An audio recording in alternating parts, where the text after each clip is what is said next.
Bonjour amis voyageurs, on se retrouve aujourd'hui pour le nouvel épisode et comme vous pouvez vous en rendre compte, je teste une nouvelle présentation. Bon, pour le mode d'enregistrement c'est loupé, ça ne marche pas comme je veux, donc je vais essayer de trouver autre chose afin de voir ce qui sera le mieux pour vous et pour moi. Alors voilou, on commence cette fois notre épisode et on part dans la région de l'Ouest afin de rencontrer les Korrigans. Alors, qu'est-ce qu'un Korrigan ? Alors un Korrigan, c'est ça. Oui, ça. Enfin, en général, ils ne ressemblent pas tous à ça, mais en gros, c'est à peu près ça.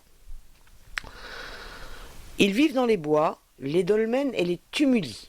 Alors, qu'est-ce qu'un dolmen ? Un dolmen, ce sont des grosses pierres qui tiennent en équilibre sur deux autres rochers, posés verticalement, et il y en a à la pelle en Bretagne.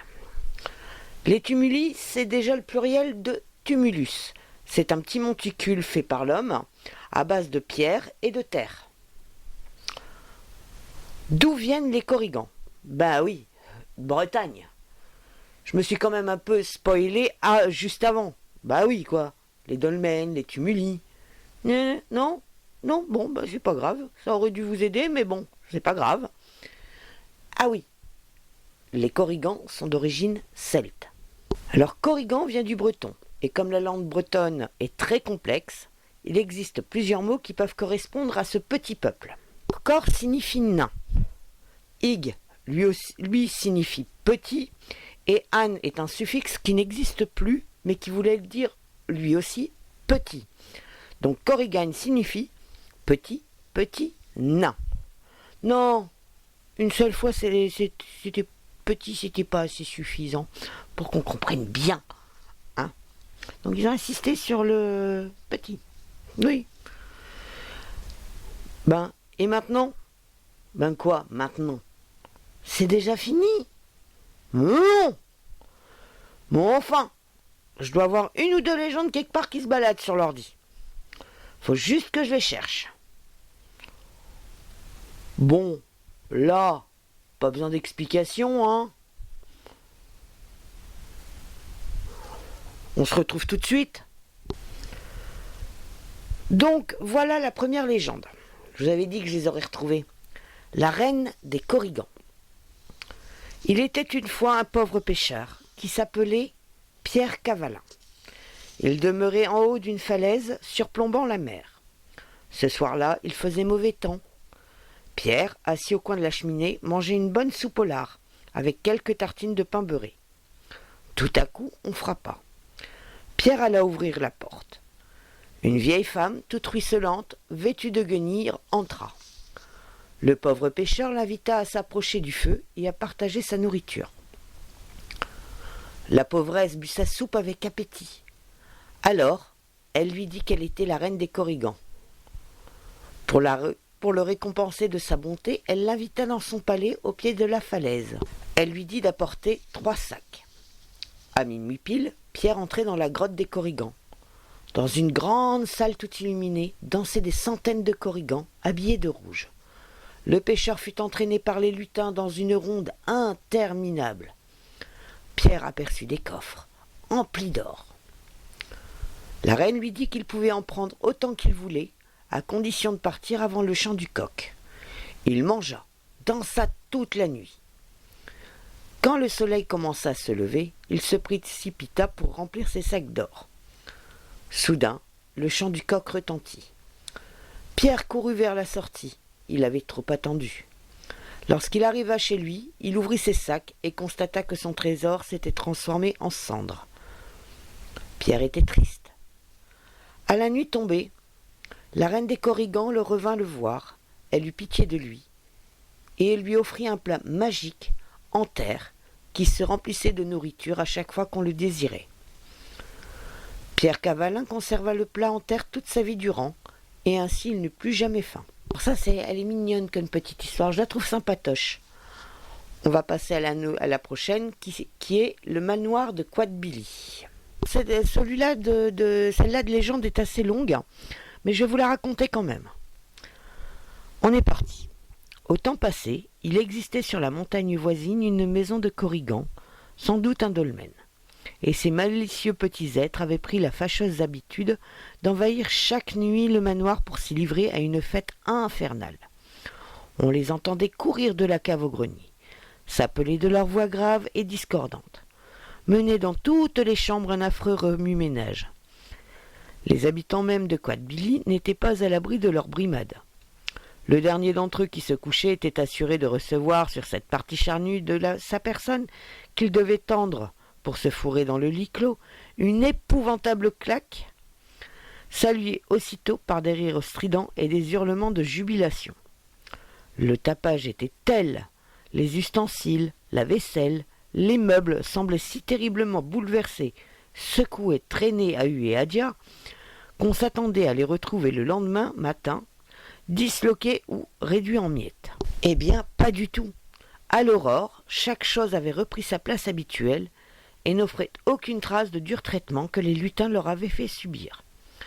D'ailleurs, ceux-ci, lorsqu'ils exécutaient dans la grande salle leur ronde folle, ils s'accompagnaient souvent d'un refrain breton traduisible à peu près ainsi: rions, sautons, chantons, dansons du crépuscule à l'aube claire, mais tout ce que nous défaisons, hélas, il nous faut refaire. Désolé de ne plus pouvoir dormir en paix, d'être abandonné par ses domestiques qui cherchaient ailleurs des maisons plus tranquilles, le seigneur de Quad-Billy s'en alla consulter la vieille Tina de la Croix des Gardiens, matrone expérimentée et d'excellents conseils. Après lui avoir offert un écu neuf et une poule pondeuse, il lui expliqua son cas en détail. La bonne femme écoutait sans dire un mot. Elle réfléchit longtemps, puis, se levant, sortit sur le seuil et examina le soleil qui descendait vers les bois de Quistinic, au milieu de nuages rouges comme la braise. « Cela va bien, prononça-t-elle. Il y aura vent cette nuit. Il faut en profiter. Mais dites-moi d'abord, par où les corrigans entrent-ils dans votre maison ? » ?»« Par n'importe où, Tina. Au besoin par le trou de la serrure. J'ai beau tout fermer et verrouiller soigneusement, ils arrivent toujours à découvrir quelques pertuis. Pertuis, on va dire par n'importe quel orifice, si vous préférez. Mais je dois dire qu'avant d'envahir ma maison, ils en ont fait le tour, et ils remarquent une porte ou une fenêtre mal close, et c'est par là qu'ils pénètrent chez moi. Eh bien, monsieur, voici ce qu'il convient de faire. Ce soir, vous laisserez ouvertes des lucarnes de votre grenier.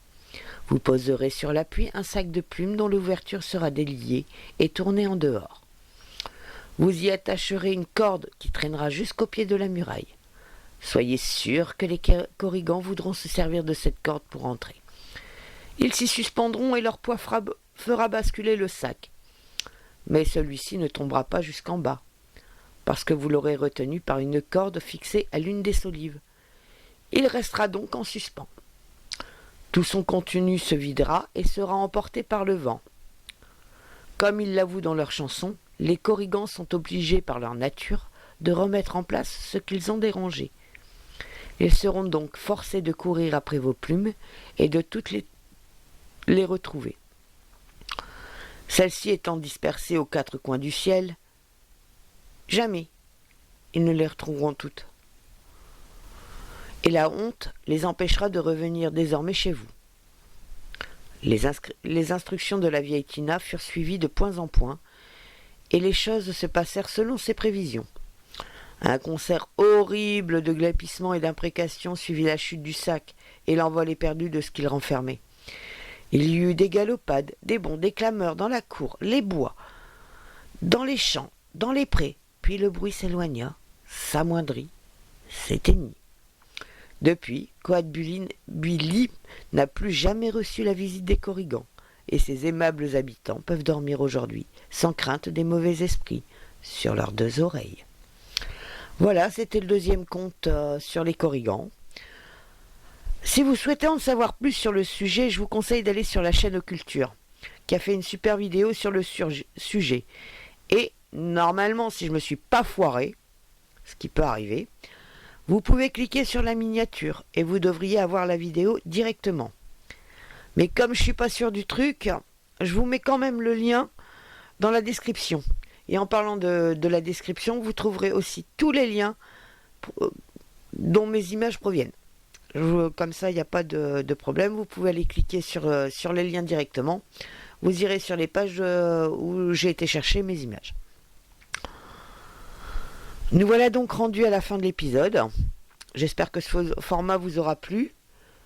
N'hésitez pas à me le faire savoir dans les commentaires, ça me ferait plaisir et puis moi ça me permet de voir ce qui a changé ou pas. Hein. Et si l'épisode vous a plu, n'hésitez pas à lâcher un petit pouce bleu, surtout pour me motiver. Je vous dis à la semaine prochaine pour un nouvel épisode. Bye bye.